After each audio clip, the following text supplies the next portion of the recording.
Hello नमस्कार साथियों, आप सभी का स्वागत है हमारे यूट्यूब चैनल पर। आज हम क्लास 10th की एनसीईआरटी मैथ की चैप्टर नंबर 10 सर्कल, जिसकी एक्सरसाइज 10.2 है, उसका क्वेश्चन नंबर 9 सॉल्व करेंगे। ठीक है, तो क्वेश्चन नंबर 9 है in figure 10.13 X Y and X dash Y dash are two parallel tangent. देखो कोई सर्कल है जिसपे एक्स वाई और एक्स डैश वाई डैश दो पैरेलल टेंजेंट है विद सेंटर ओ, जिसका सेंटर ओ है, सर्कल का सेंटर ओ है, and another tangent A B with point of contact C intersecting X Y at A and X dash Y dash at B. देखो एक tangent ए और B है जो circle को सी पॉइंट पर टच करती है, और एक्स वाई टेंजेंट को ए पर कट करती है, और X dash Y dash tangent को बी पर कट करती है। Prove that angle A O B equal to 90 degree. A O B जो है वो 90 डिग्री का प्रूव करना है। प्रूव क्या करना है मुझे? Angle A O B equal to 90 degree, ये मुझे क्या करना है? प्रूव करना है। ए ओ बी 90 डिग्री का, अब ए ओ बी का 90 डिग्री प्रूव करना है, तो मैं क्या करूँगा? ओ को ए से मिलाऊंगा और ओ को बी से मिलाऊंगा, तो मुझे क्या प्रूव करना है? ए ओ बी, ये वाला जो एंगल है वो 90 डिग्री का प्रूव करना है। ठीक है, तो उसके लिए मुझे क्या करना पड़ेगा? ओ को सी से मिलाना पड़ेगा। Let draw a line between O and C. अब देखो इसे अब प्रूव करने के लिए, जैसे इसमें ट्रायंगल बन रहे 1 2 3 4, अगर ट्रायंगल में ओ पी ए और ओ सी ए, इनको अगर मैं कॉन्ग्रुएंट प्रूव करूंगा तो ये वाला एंगल इसके बराबर हो जाएगा। अगर मैं ओ बी सी और ओ बी क्यू इनको कॉन्ग्रुएंट करूंगा तो ये वाला एंगल इसके बराबर हो जाएगा। तो इसमें मैं प्रूव करता हूं इन ट्रायंगल, सॉल्यूशन लगेंगे। इन ट्रायंगल लेता हूं मैं ओ सी ए या फिर A C O and A P O. Triangle A P O, मैंने ट्रायंगल लिए ए सी ओ मतलब ये वाला और ए पी ओ ये ऊपर वाला। ठीक है, तो इसे कॉन्ग्रुएंट करूंगा तो मैं इन दोनों ट्रायंगल में क्या है? ए ओ कॉमन है, तो सबसे पहले मैं लिखूंगा ए ओ इक्वल टू ए ओ, ये क्या है? कॉमन है। दोनों ट्रायंगल में ए ओ कॉमन है। इस वाले ट्रायंगल ए सी ओ और ए पी ओ, इन दोनों में कॉमन क्या है? ए ओ कॉमन है, तो ए ओ इक्वल टू ए ओ लिखा। दूसरा मैं लिखता हूँ ये वाला जो एंगल है और ये वाला जो एंगल है वो 90 डिग्री का रहेगा, क्योंकि ये दोनों क्या है? टेंजेंट और रेडियस के बीच में एंगल है। तो मैं एंगल लिखूंगा angle A P O, angle A P O equal to angle A C O, angle A C O. ये क्या है? Tangent perpendicular to radius. ठीक है, और मैं क्या लिखूंगा? एक पॉइंट और लिखना है मुझे, तो एक पॉइंट और क्या लिख सकता हूं मैं? O C equal to O P लिखूँ, क्योंकि ओ सी सर्कल की रेडियस है, ओ पी भी सर्कल की रेडियस है, तो मैं इसमें लिखता हूँ O P equal to O C. ये क्या है? Radius of circle. ठीक है, तो यहाँ से मेरे पास देखो ये जो ट्रायंगल ए सी ओ और ट्रायंगल ए पी ओ, इनमें कॉन्ग्रुएंट प्रूव हो गया। मेरे पास 3 पॉइंट आ गए, 3 पॉइंट आने पर मैं कॉन्ग्रुएंट बोल सकता हूँ। तो यहाँ लिखूंगा मैं triangle A C O congruent triangle A P O. अच्छा, कौन सा रूल काम किया है? ये साइड है, ये एंगल है, ये साइड है, ये साइड हो गई, ये एंगल हो गई, और ये साइड हो गई। तो कौन सा नियम हो गया? एस रूल हो गया, एस रूल। ठीक है, अब ए सी ओ कॉन्ग्रुएंट ए पी ओ आ गया। तो अगर मैं इनको नंबरिंग कर दूं, जैसे इस वाले एंगल को मैं 1, इसे 2, इसे 3 और इसे 4, तो मैं लिखूंगा एंगल 3 इक्वल टू एंगल 4। यहाँ से लिखूंगा कॉन्ग्रुएंट हो गया तो एंगल 3 इक्वल टू एंगल 4, ठीक है, क्योंकि ये क्या है कॉन्ग्रुएंट है तो फिर ये बराबर हो जाएंगे। इसे इक्वेशन फर्स्ट ले लो। अब ले लो ट्राइंगल OCB और OQB, इन दोनों को कॉन्ग्रुएंट प्रूव करते हैं। तो मैं लिखता हूँ in triangle OQB and OCB, triangle OCB, मैंने ये वाला ट्राइंगल लिया और ये वाला ट्राइंगल लिया है, ठीक है। तो इसमें मैं क्या लिखूंगा, OB कॉमन है, तो सबसे पहले तो उसी को लिखूंगा OB इक्वल टू OB, ये क्या है कॉमन है, दोनों ट्राइंगल के अंदर कॉमन लाइन है। फिर लिखूंगा मैं, अच्छा एंगल भी इसमें कोई बराबर रहेगा, देखो ये वाला एंगल और ये वाला एंगल दोनों 90 के रहेंगे, क्योंकि ये क्या है टेंजेंट और रेडियस के बीच में एंगल है।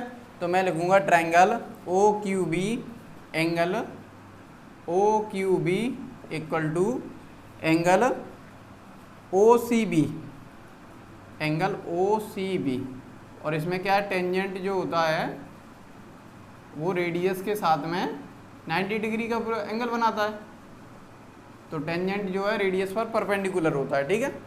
अच्छा और क्या लिख सकता हूँ मैं, इसमें OQ और OC बराबर रहेंगे क्योंकि ये रेडियस है, तो इसमें लिखूंगा मैं OQ इक्वल टू OC, ये क्या है रेडियस है, रेडियस ऑफ द सर्कल। अब देखो 3 पॉइंट हो गए, तो मैं इसमें भी क्या लिखूंगा triangle OQB congruent triangle OCB। जब ये कॉन्ग्रुएंट हो गए तो मैं लिखूंगा एंगल 2 और एंगल 1 ये आपस में बराबर रहेंगे, तो यहाँ से लिखूंगा मैं एंगल 1 इक्वल टू एंगल 2, इसे इक्वेशन सेकंड ले लो, ठीक है। अब मुझे क्या करना है, OAB equal to AOB 90, AOB मतलब 2 और 3 का सम मुझे 90 डिग्री का प्रूव करना है। तो चलो प्रूव करते हैं इसे। यहाँ लिखता हूँ मैं POQ is a straight angle, POQ is a straight angle, और स्ट्रेट एंगल कितने का होता है 180 का होता है, स्ट्रेट एंगल है वो 180 का रहता है। तो ऊपर क्या है स्ट्रेट एंगल बन रहा है, तो मैं इसमें लिखूंगा angle 4 plus angle 3 plus angle 2 plus angle 1 equal to 180। तो यहाँ से लिखूंगा मैं angle 4 plus angle 3 plus angle 2 plus angle 1 equal to 180। अब देखो यहाँ से मैं लिखूंगा एंगल 4, एंगल 4 किसके बराबर है, एंगल 4 एंगल 3 के बराबर है। तो मैं लिखता हूँ यहाँ पे एंगल 3, एंगल 4 की जगह एंगल 3 लिखता हूँ प्लस, या फिर ऐसा लिखो इसे एंगल इक्वेशन थर्ड मानो, put the value of equation first and second in equation third, मतलब जो सेकंड और फर्स्ट की वैल्यू है वो थर्ड में लगा दो। तो एंगल 4 की जगह मैं एंगल 3 लिखूंगा, तो ये कितना हो जाएगा angle 3 plus angle 3 plus angle 2 इसमें आ रहा है तो एंगल 2 को ऐसे ही लिखो, और प्लस एंगल 1 की जगह क्या लिख सकता हूँ, एंगल 1 एंगल 2 के बराबर है, एंगल 1 एंगल 2 के बराबर है, तो एंगल 1 की जगह मैं एंगल 2 लिखूंगा, ठीक है, एंगल 2 इक्वल टू 180। तो यहाँ से कितना हो गया 2 angle 3 plus 2 angle 2 equal to 180। तो यहाँ से 2 कॉमन निकालूंगा तो क्या हो जाएगा angle 3 plus angle 2 equal to 180। तो यहाँ से एंगल 3 प्लस एंगल 2 कितने का आ गया, 2 से 90 टाइम्स से आएगा, तो ये 90 डिग्री। अच्छा एंगल 3 किसके बराबर है, एंगल 3 जो है वो AOC के बराबर है, और एंगल 2 किसके बराबर है, BOC के बराबर है। इन दोनों को मिलाकर ही कौन सा बन रहा है AOB। तो यहाँ से लिखूंगा मैं angle AOB equal to 90 degree, यही मुझे प्रूव करना था आंसर। तो नोट करो, फिर हम अगला क्वेश्चन है 10 वाला, उसे सॉल्व करते हैं, ठीक है।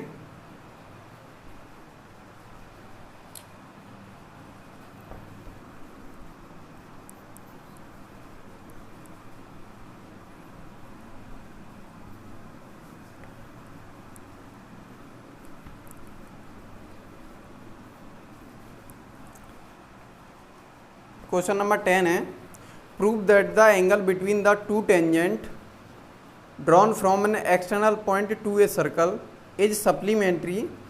देखो क्वेश्चन क्या कह रहा है, एक कोई सर्कल है,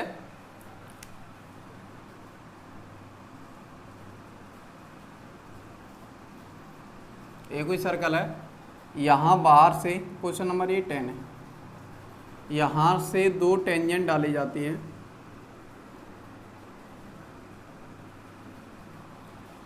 टेंजेंट डाले जाते हैं। फिर आगे कह रहा है to a circle is supplementary to the angle subtended by the line segment joining the point of contact at the centre. यहाँ सेंटर रहेगा और पॉइंट ऑफ कॉन्टैक्ट ये इसका ये रहा और इस वाले टेंजेंट का पॉइंट ऑफ कॉन्टैक्ट ये रहा। जब इनको मिलाया जाता है सेंटर से,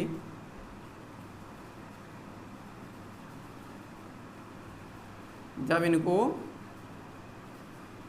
सेंटर से मिलाया जाता है तो ये प्रूव करना है कि ये वाला एंगल और ये वाला एंगल, इन दोनों का सम कितना होना चाहिए, 180 होना चाहिए। सप्लीमेंट्री क्या होता है, मतलब जहाँ दो एंगल का सम 180 होगा उसे सप्लीमेंट्री बोला जाता है, और जहाँ दो एंगल का सम 90 होगा उसे कम्प्लीमेंट्री एंगल बोला जाता है।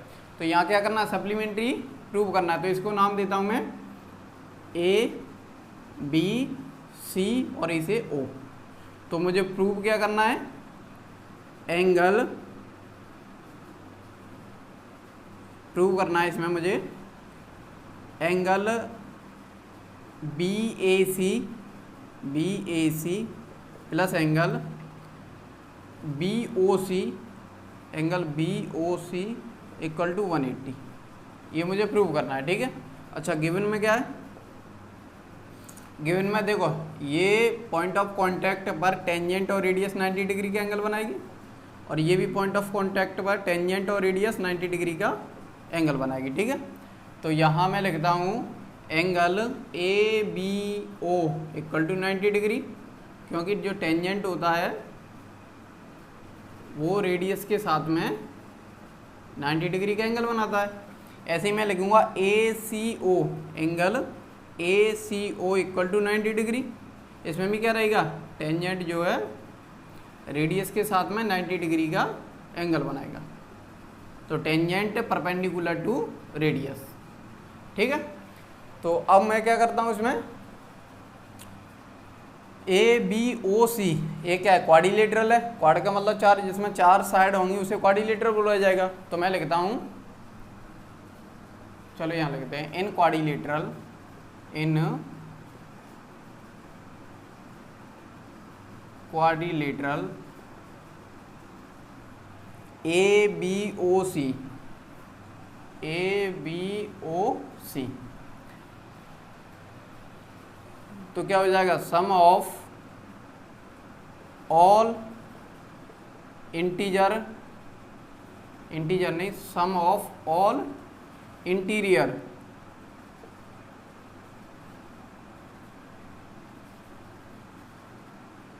Equal to 360। मतलब क्वाड्रिलेटरल जो रहता है उसके चारों साइड का सम करने पर कितना आता है, 360। तो यहाँ से मैं लिखूँगा एंगल ए,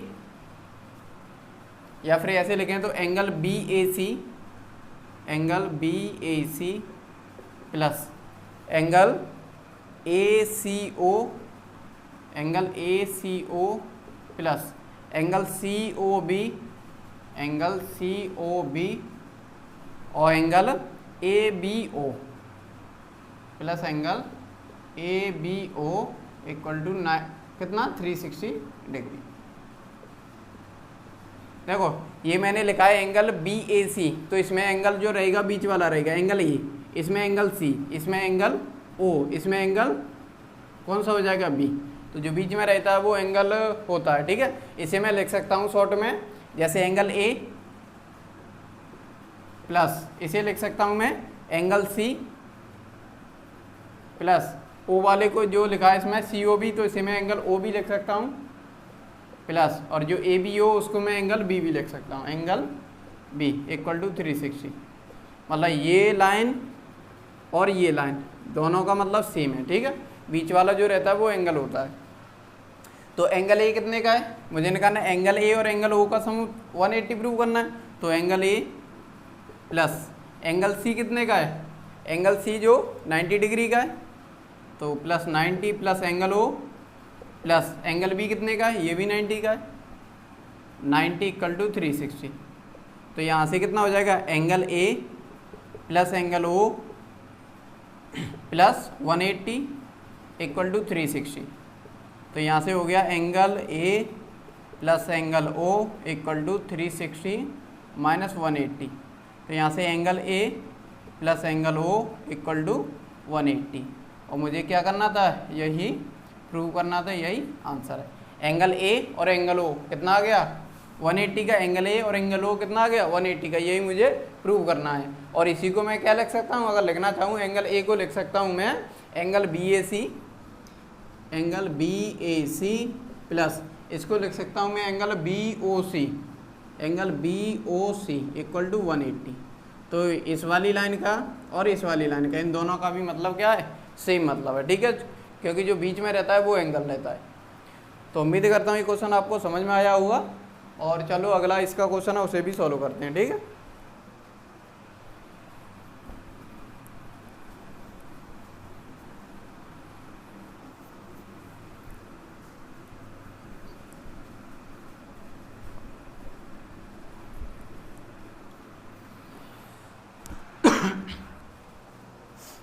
क्वेश्चन नंबर 11 है, prove that the parallelogram circumscribing A circle is a rhombus. देखो इसमें ये कह रहा है कि जो सर्कल है, क्वेश्चन नंबर 11, इसमें कह रहा है ये एक सर्कल है, इसके चारों तरफ एक क्वाड्रिलेटरल है, क्या शब्द यूज किया इसने, पैरेललोग्राम, क्वाड्रिलेटरल नहीं पैरेललोग्राम।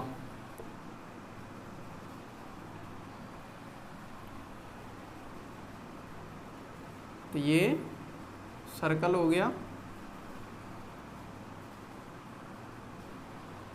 और इसके चारों तरफ क्या है, एक पैरेललोग्राम है।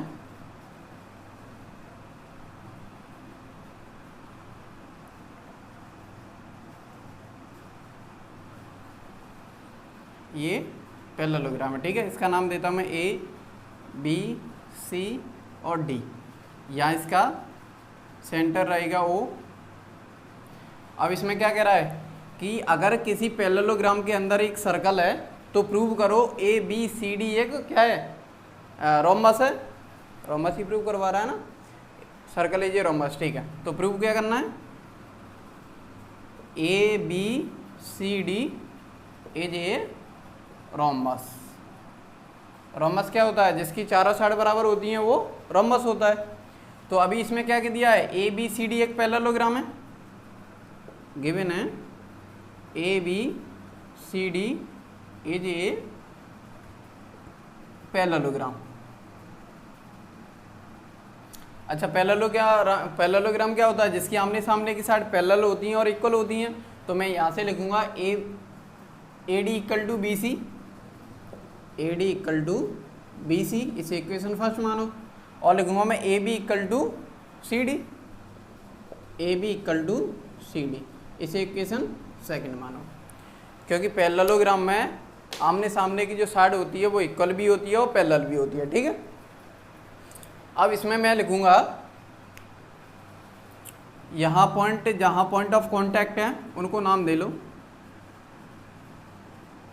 जैसे मैं नाम देता हूँ पी क्यू आर एस, ठीक है। तो मैं अब यहाँ लिखूंगा A P equal to A S, यहाँ लिखूंगा मैं A P equal to A S. अच्छा, ए पी और ए एस आपस में बराबर क्यों रहेंगे, ए पी और ए एस हमने थ्योरम पढ़ी थी इसमें 10.2 कि किसी भी एक्सटर्नल पॉइंट से सर्कल पर टेंजेंट डाला जाता है तो जो टेंजेंट का पॉइंट ऑफ कांटेक्ट रहते हैं वो आपस में बराबर रहते हैं। तो यहाँ लिखूंगा मैं tangent on a circle from external point, from external point लिखो या फ्रॉम ए पॉइंट, ठीक है। तो टेंजेंट जो रहता है सर्कल का वो क्या रहता है, बराबर रहता है। किसी बाहरी पॉइंट से जब सर्कल पर टेंजेंट डाले जाते हैं तो उन दोनों की लेंथ क्या रहती है, बराबर रहती है। तो मैंने लिखा A P equal to A S, A P equal to A S. ऐसे ही मैं लिखूंगा B P equal to B Q, B P equal to B Q, क्योंकि ये भी तो टेंजेंट बी से पी पर है और बी से क्यू पर है, तो इसमें भी क्या लिखूंगा, सेम लाइन लिखूंगा, क्योंकि tangent on a circle from a point, from a point, point की जगह यहाँ जैसे लिखना चाहूँ तो फ्रॉम ए पॉइंट ए, जैसे यहाँ और लिखना चाहूँ तो ए लिखो, और यहाँ लिखना चाहूँगा तो फ्रॉम पॉइंट बी। ऐसे ही मैं लिखूंगा इसमें, देखो ए पी और पी भी हो गया। अब मैं लिखता हूँ सी आर और डी आर के बारे में, तो मैं लिखूंगा D R equal to D S, D R equal to D S. देखो डी आर और डी एस ये पॉइंट है, एक्सटर्नल पॉइंट है डी, डी से आर पर और डी से एस पर ये पॉइंट ऑफ कॉन्टैक्ट है, तो इनकी दोनों की लेंथ क्या रहेगी, आपस में बराबर रहेगी। तो इसमें भी क्या लिखूंगा, tangent on a circle from a point D, ठीक है। ऐसे ही मैं इसमें लिख सकता हूँ सी क्यू और सी आर बराबर रहेंगे, तो इसमें लिखता हूँ मैं C R equal to C Q, ये भी क्या, tangent on a circle from a point C, ठीक है। अब ये इक्वेशन 1 2 इसे मानो इक्वेशन 3, इसे इक्वेशन 4, इसे इक्वेशन 5 और इसे इक्वेशन 6। तो मैं क्या करता हूँ, एडिंग इक्वेशन 3, 4, 5 एंड 6, मैं तीसरी, चौथी, पाँचवीं, छठवीं ये चारों इक्वेशन को ऐड करता हूँ। तो LHS वाले LHS में जुड़ेंगे, RHS वाले RHS में जुड़ेंगे। तो यहाँ लिखूंगा मैं AP plus BP plus DR plus CR, AP plus BP plus DR plus CR equal to, यहाँ हो जाएगा AS plus BQ, AS plus BQ plus ये क्या हो जाएगा DS और CQ, DS प्लस CQ।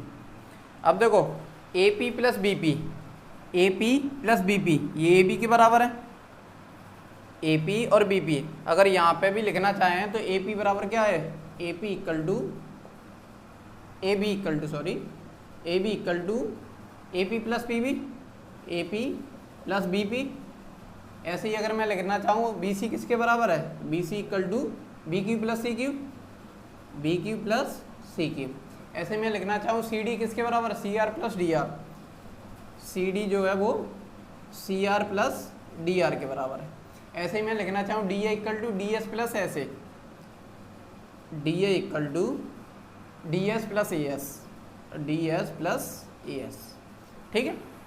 तो अब मैं AP प्लस BP के AP प्लस BP, AP और BP मिला के AB बनेगा, तो इन दोनों को मिलाकर क्या बनेगा, AB plus DR plus CR, DR plus CR ये CD के बराबर है। इन दोनों को मिलाने पर क्या बनेगा, DR plus CR, DR plus CR, तो CD हो जाएगा, CD equal to AS plus BQ, AS plus BQ। ये तो नहीं है बराबर, लेकिन AS के साथ कौन सा आ जाए, AS के साथ में अगर DS आ जाए तो AD के बराबर हो जाएगा।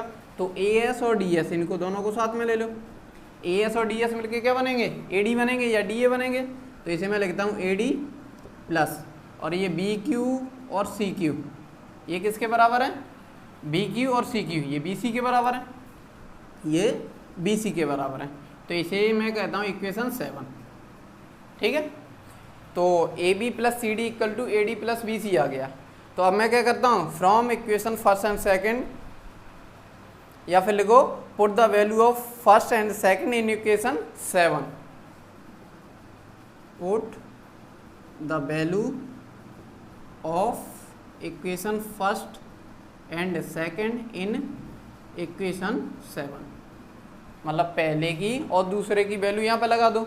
तो AB CD के बराबर है, तो AB का AB लिखो प्लस CD के जगह क्या लगूंगा, CD इक्वल टू AB के बराबर है, तो CD की जगह AB लगाओ। A B equal to A D, A D किसके बराबर है, बी सी के बराबर है, तो ए बी 2ab हो जाएगा 2ad हो जाएगा, ठीक है। तो इसे ad की जगह ad लिखो प्लस bc की जगह bc इक्वल टू ad है, तो bc की जगह ad लगाओ, तो ये क्या हो जाएगा 2ab इक्वल टू 2ad, तो यहाँ से 2 से 2 कैंसिल आउट, तो ab इक्वल टू ad। अब देखो ab इक्वल टू ad आ गया, ab इक्वल टू ad, और ab किसके बराबर है, cd के बराबर है, और ad किसके बराबर है, bc के बराबर है। तो मैं लिखूंगा from equation first second and इसे मानो 8th, मैं लिखूंगा from equation first second and 8th we can say A B equal to A D, A D equal to B C, A B equal to C D, मतलब ये चारों जो side हैं वो आपस में बराबर हैं, तो मैं लिखूंगा A B equal to B C equal to C D equal to D A, और यही मुझे प्रूव करना था, क्योंकि जो रोमस होते हैं, रोमस होता है, रोमस की चारों साइड क्या होती हैं, बराबर होती हैं, तो मुझे ए बी सी डी जे रोमस ये प्रूव करना था, तो मैं क्या लिखूंगा A B C D is a rhombus, rhombus, ठीक है। तो उम्मीद करता हूँ ये क्वेश्चन आपको समझ में आए होंगे, और इससे आगे वाले क्वेश्चन हम अगली वीडियो में सॉल्व करेंगे। आज के लिए इतना ही रखते हैं, जब तक के लिए जय हिंद साथियों।